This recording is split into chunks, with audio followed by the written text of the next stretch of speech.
নমস্কার বন্ধুরা, মীরার অডিও বুকে আপনাদের স্বাগত। মীরার অডিও বুক চ্যানেলে আজকের নিবেদন মাঝরাতের কল, প্রেমেন্দ্র মিত্রের লেখা। আর গল্প পাঠে আমি পায়েল।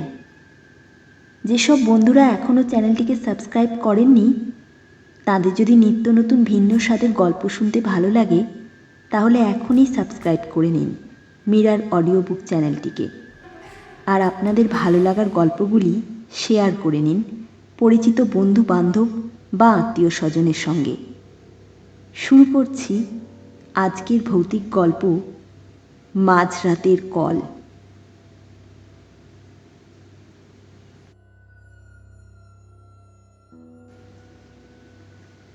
সেদিন রাত্রে শহরের প্রায় বাইরে বহু দূরের একটা কল সেরে একলাই ফিরছিলাম। একই দারুণ শীতে বছর, তার উপর রাত অনেক হওয়ায় ঠান্ডা অত্যন্ত বেশি পড়েছিল।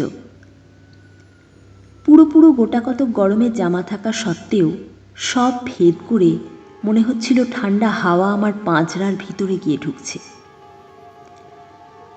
আসছিলাম আমার পুরনো মোটরে। এ মোটর আমি আজ 10 বছর ধরে একাই চালিয়ে ফিরছি, কিন্তু এখন মনে হচ্ছিল সঙ্গে একজন শোফার থাকলেই বুঝি ভালো হতো। এই দারুণ শীতে স্টিয়ারিং হুইল ধরে সমস্ত হাওয়ার ঝাপটা সহ্য করার চেয়ে কষ্ট আর কিছু নেই। আমাদের শহরটি অত্যন্ত ছড়ানো। বড় বড় কয়েকটি রাস্তাকে আশ্রয় করে চারিধারে অনেক দূর পর্যন্ত সে বিস্তৃত হয়ে আছে, কিন্তু জমাট বাঁধেনি। অনেক সময় এক প্রান্ত থেকে আর এক প্রান্তের মধ্যে শুধু একটি নির্জন রাস্তা ছাড়া আর কোনো যোগ নেই। যে রাস্তা দিয়ে আসছিলাম সেটিও অত্যন্ত নির্জন। দুধারে মাঝে মাঝে হর্তুকি বা মহুয়া গাছ, আর রাস্তার দুধারে শুধু শূন্য অসমতল মাঠ। তার ভেতর বাড়িঘর নেই বললেই হয়। কে বাড়ি করবে এই নির্জন জায়গায়? অন্ধকারে অবশ্য এসব কিছুই দেখা যাচ্ছিল না। আমার মোটরের মিটমিটে আলোয় সামনের পথের খানিকটা দেখা যাচ্ছিল মাত্র। যেতে যেতে মনে হচ্ছিল অন্ধকারের সমুদ্রই যেন আমার মোটরের আলোয় কেটে চলেছি কোনো রকমে। শীতের দরুন কষ্ট পেলেও বেশ নিশ্চিন্ত মনেই চলেছিলাম। আমার কাঠটি পুরানো হলেও মজবুত, বেয়ারাপনা সে করে না। আধ ঘন্টার মধ্যেই বাড়ি পৌঁছে গরম লেপের মধ্যে আরাম করে যে শুতে পাব, এই বিষয়ে কোনো সন্দেহ ছিল না। অন্ধকার রাস্তার নিস্তব্ধতার ওপর শব্দের ঢেউ তুলে আমার মোটর চলেছে দ্রুত গতিতে। নিজেকে যথাসম্ভব আবৃত রেখে ভেতরে বসে সমস্ত চিন্তা পরিত্যাগ করে আমি শুধু আমার গরম বিছানাটার আরামের কথাই ভাবছি। ডাক্তারদের মতো পরাধীন আর কেউ নয়। তবু মনে হচ্ছিল একবার বাড়িতে পৌঁছতে পারলে প্রাণের দায় ছাড়া শুধু পয়সার জন্যে আর আমায় কেউ বার করতে পারবে না। এখন কোনো রকমে 20-25 মিনিট কাটলেই হয়। কিন্তু হঠাৎ অপ্রত্যাশিত এক ঘটনায় সুখ স্বপ্ন ভেঙে গেল। আমার একান্ত সুস্থ সবল মোটর থেকে থেকে অদ্ভুত একরকম ধাতব আর্তনাদ করতে শুরু করেছে। মোটরের এরকম আচরণের কোনো কারণই খুঁজে পেলাম না। আজ দুপুরেই আমার মোটরের ভালো রকম সেবা শুশ্রূষা হয়ে গেছে। কোনো রকম রোগের আভাস তার ভিতর তখন ছিল না। হঠাৎ তার এরকম আকস্মিক বিকারের কারণ তবে কি? এই দারুণ শীতের রাত্রে অন্ধকার নির্জন এই পথের মাঝে মোটরের এই বেয়ারাপনায় সত্যি ভীত হয়ে উঠলাম। এখনো প্রায় 7-8 মাইল পথ বাকি। রাস্তার মাঝে মোটর সত্যি অচল হয়ে গেলে করব কি? এই রাত্রের ডাকেও সঙ্গে লোক না নির্বুদ্ধিতার জন্য এবার নিজের উপরই রাগ হচ্ছিল। সঙ্গে একজন লোক থাকলে তবু বিপদে অনেক সাহায্য পাওয়া যেত। দেখতে দেখতে মোটরের আর্তনাদ আরও বেড়ে উঠল। সঙ্গে সঙ্গে মোটরের বেগও মন্থর হয়ে আসছে বুঝতে পারলাম। মোটর চালনার সমস্ত বিদ্যা প্রয়োগ করেও সুরাহা কিছু করতে পারলাম না। কাতরাতে কাতরাতে খানিক দূর গিয়ে আমার মোটর হঠাৎ রাস্তার মাঝে এক জায়গায় একেবারে থেমে গেল। আর তার নড়বার নাম নেই।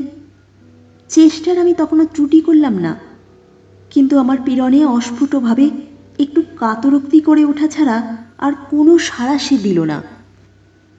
ভয়ে দুর্ভাবনায় সত্যিই তখন আমার সমস্ত দেহ আড়ষ্ট হয়ে এসেছে। মোটর ফেলেই দারুণ শীতের মাঝে 7-8 মাইল জনহীন পথ হেঁটে যাবার কথা তো কল্পনা করা যায় না। এই মাঠের মাঝে মোটরে সারা রাত কাটানোও অসম্ভব।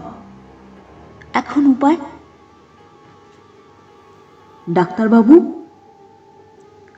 হঠাৎ বুকের ভেতর হৃৎপিণ্ডটা যেন লাফিয়ে উঠল। এই জনশূন্য পথে এমন সময় কে ডাকল? আবার শুনতে পেলাম, ডাক্তারবাবু। এদিক ওদিক তীক্ষ্ণ দৃষ্টি নিক্ষেপ করে এবার দেখতেও পেলাম পথের ধারে ঝাঁকড়া একটি গাছের পাশে আবছা একটি দীর্ঘ শীর্ণ মূর্তি দেখা যাচ্ছে। হঠাৎ এমন জায়গায় কেমন করে সে উদয় হলো বুঝতে না পারলেও সাড়া দিয়ে বললাম, কে কে তুমি? মনে তখন আমার একটু আশার রেখাও দেখা দিয়েছে। তার আবির্ভাব যেমন বিস্ময়করই হোক না কেন, লোকটার কাছে সাহায্য পাবার সম্ভাবনা তো আছে।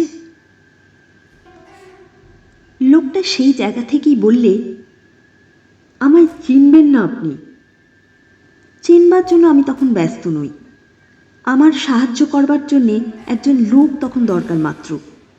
সেই কথাই তাকে বলতে যাচ্ছি, এমন সময় লোকটা আবার বললে, আপনাকে একটু আসতে হবে ডাক্তারবাবু, ভারী অসুখ একজনের। এমন সময় এই অনুরোধে বিরক্ত যেমন হলাম, আশ্চর্য হলামও তেমনি। ঠিক এই সময় রাস্তার ঠিক এই জায়গায় রুগী কি আমার জন্য তৈরি হয়ে বসেছিল? লোকটা আমার মনের কথাই যেন আঁচ করে বললে, এ ভগবানের দয়া ডাক্তারবাবু, এমন সময় আপনাকে এখানে পাবো স্বপ্নেও ভাবিনি, অথচ না পেলে কি বিপদই যে হতো। বেশি কথাবার্তা তখন আর ভালো লাগছিল না। একটু বিরক্ত হয়েই বললাম, কোথায় তোমার রুগী? লোকটা এবার নিঃশব্দে অন্ধকারের ভেতর একদিকে হাত বাড়িয়ে নির্দেশ করল। সেদিকে চেয়ে দেখলাম সত্যি দূরে একটা বাড়ির আলো যেন দেখা যাচ্ছে। এরকম নির্জন প্রান্তরের মাঝে এরকম বাড়ি খুব কমই থাকে। হঠাৎ এরকম জায়গায় এমন সময় যাওয়াও একটু বিপজ্জনক। তবে শত্রু আমার কেউ তো নেই, এবং সঙ্গে টাকা কড়িও নিতান্ত সামান্য, এই যা ভরসা। একটু ভেবে নিয়ে জিজ্ঞাসা করলাম, কি অসুখ? উত্তর এলো, জানি না ডাক্তারবাবু, কিন্তু অত্যন্ত সঙ্গীন অবস্থা। তাড়াতাড়ি না গেলে বোধ হয় বাঁচানো যাবে না। দোহাই আপনার, চলুন ডাক্তারবাবু। কোথায় নিজের বিপদ সামলাবো না, হঠাৎ রাস্তার মাঝে মাঝরাত্রে যেতে হবে পরের চিকিৎসায়। তবু ডাক্তার মানুষ, জীবন মরণের সমস্যা শুনলে চুপ করে বসে থাকতে পারা যায় না। বাধ্য হয়েই তাই বললাম, চলো। মাঠের ওপর দিয়ে সরু একটি পথ, অন্ধকারে ভালো করে দেখাই যায় না। তাই ধরে লোকটার পিছু পিছু মিনিট 5 হেঁটে একটি বাড়ির উঠানে এসে দাঁড়ালাম। সামনে একটি ঘরের দরজা থেকে আলো দেখা যাচ্ছে। সেই দিকে দেখিয়ে লোকটা বললে, ওই ঘরেই রুগী বাবু, আপনি যান, আমি এখনই আসছি। অন্ধকারের ভেতরই বুঝতে পারছিলাম বাড়িটি বিশেষ সমৃদ্ধ চেহারার নয়। গুটি 4-5 ঘর এবং একটুখানি ঘেরা উঠান। ঘরগুলিও সব পাকা ছাদের নয়, দুপাশে খোলার ছাউনি। লোকটার কথা মতো সামনের ঘরে এবার গিয়ে ঢুকলাম। ঘরটি আয়তনে বিশেষ বড় নয়, তার উপর নানান আকারের বাক্স প্যাঁটরায় বোঝাই বলে ভেতরে নড়বার চড়বার স্থান অত্যন্ত অল্প। দরজার মুখোমুখি একটি জানালা, সেই জানলার ধারে মিটমিট করে একটি কেরোসিনের লণ্ঠন জ্বলছে। সেই আলোতেই অস্পষ্টভাবে দেখা গেল দরজার বাঁ ধারে একটি চারপায়ায় অত্যন্ত শীর্ণ এক ভদ্রলোক শুয়ে আছেন। আমি ঘরে ঢুকতেই ক্ষীণ স্বরে তিনি বললেন, এসেছেন ডাক্তারবাবু? আপনার দয়া কখনো ভুলব না, বসুন। ঘরের ভিতর এদিক ওদিক চেয়ে বসবার জায়গা একটিই দেখতে পেলাম। জানালার কাছে গিয়ে চারপায়া থেকে অনেক দূরে একটি বেতের মোড়া, সেইটাই টেনে চারপায়ার কাছে আসবার উদ্যোগ করতেই ভদ্রলোক আবার ক্ষীণস্বরে বললেন, বসুন বসুন, এইখানেই বসুন। আগে আমার রোগীর কথা বলি, শুনুন। একটু হেসে এবার সেইখানেই বসলাম। রোগীদের নানা অদ্ভুত বাতিকের সঙ্গে আমার যথেষ্ট পরিচয় আছে। বুঝলাম খানিকক্ষণ ধরে নিজের রোগ সম্বন্ধে ভদ্রলোকের নানা মতামত এখন আমায় শুনতে হবে, না শুনলে নিস্তার নেই। ক্ষীণ স্বরে প্রথমেই তিনি আরম্ভ করলেন, আমার রোগ সারাতে আপনি পারবেন না ডাক্তারবাবু? বাঁচাতে পারবেন ডাক্তারবাবু?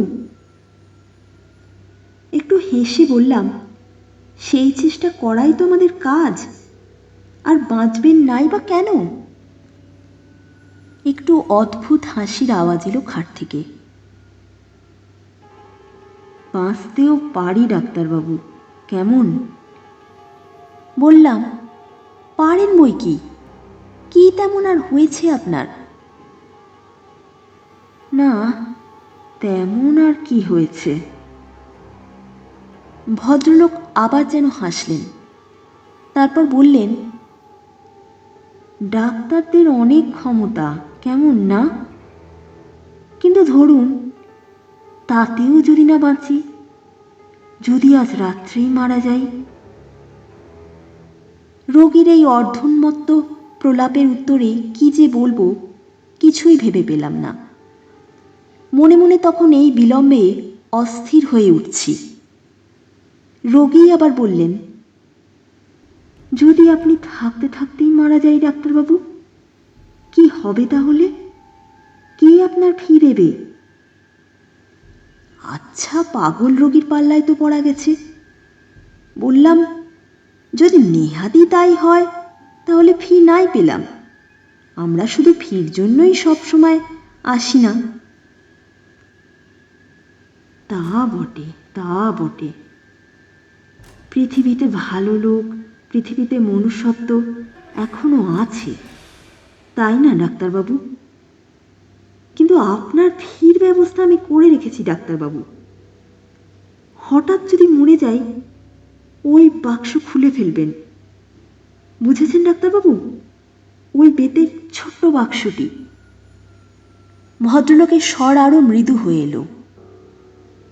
ওই বাক্স থেকে আপনার প্রাপ্য টাকা নেবেন, আরো একটা জিনিস নেবেন ডাক্তারবাবু, বলুন নেবেন তো?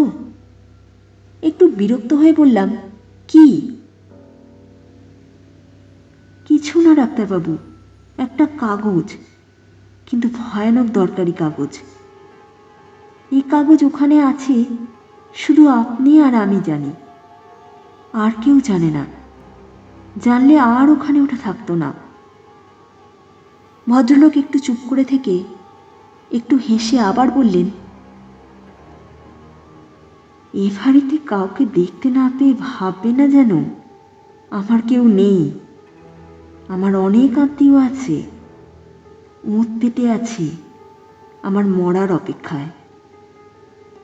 শুধু তাদের বিশ্বাস আজ আমি হয়তো মরব না, তাদের বিশ্বাস মরবার আগে আর আমি কিছু করব না, তারাই সব পাবে। আমি এবার বলতে যাচ্ছিলাম, আপনার অসুখটার সম্বন্ধে। হ্যাঁ, অসুখ তো দেখবেনই, তার আগে আর একটা কথা বলে নি। ওই কাগজটি আমার উইল ডাক্তারবাবু, আমার ছেলের নামে উইল। সে ছেলেকে আমি ত্যায্যপুত্র করেছিলাম একদিন। কোথায় আছে তাও জানি না, কিন্তু জানেনই তো, রক্ত জলের চেয়ে ঘন। আর বেশিক্ষণ অপেক্ষা করা যায় না। মোড়া থেকে উঠে পড়ে আমি বললাম, এইবার আমি দেখতে পারি?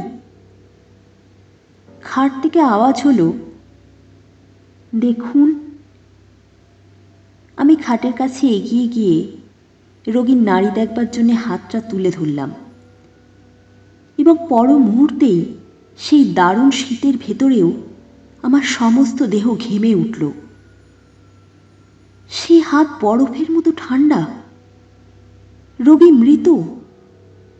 শুধু মৃত হলে এতখানি আতঙ্কের আমার বোধহয় কারণ থাকতো না, কিন্তু ব্যাপার যে আলাদা।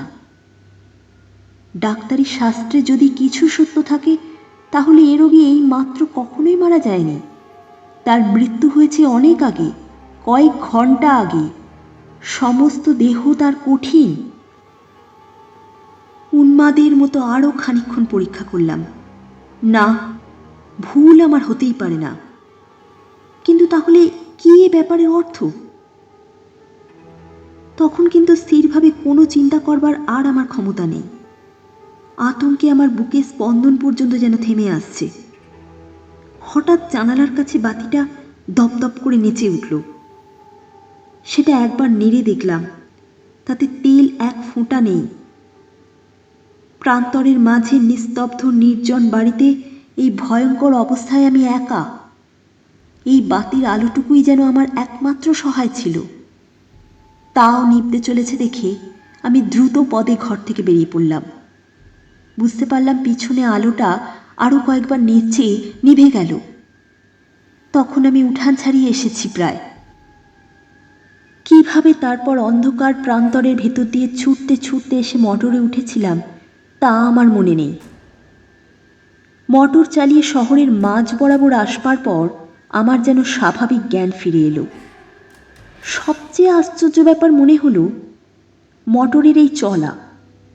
খানিক আগে অদ্ভুতভাবে যে মোটর বন্ধ হয়ে গিয়েছিল, হঠাৎ এবার বিনা চেষ্টায় আপনা হতে সে মোটর এমন শুধরে গেল কি করে? তারপর দিনের আলোতে লোক সঙ্গে করে নিয়ে সেই প্রান্তরের মাঝেকার বাড়ির নিঃসঙ্গ রোগীর শেষ ইচ্ছা পূর্ণ করার ব্যবস্থা করেছিলাম। তার ছেলেই আজকাল সমস্ত বিষয়ের মালিক। সেদিনকার রহস্যের স্বাভাবিক মীমাংসা আমি এখনো করতে পারিনি। এতক্ষণ শুনছিলেন প্রেমেন্দ্র মিত্রের লেখা ভৌতিক গল্প মাঝরাতের কল। গল্পটি শুনতে আপনাদের কেমন লাগলো নিচে কমেন্ট করে জানাবেন। যদি ভালো লেগে থাকে তো অবশ্যই লাইক এবং শেয়ার করবেন এবং চ্যানেলটিকে সাবস্ক্রাইব করে সাথে থাকবেন। ধন্যবাদ।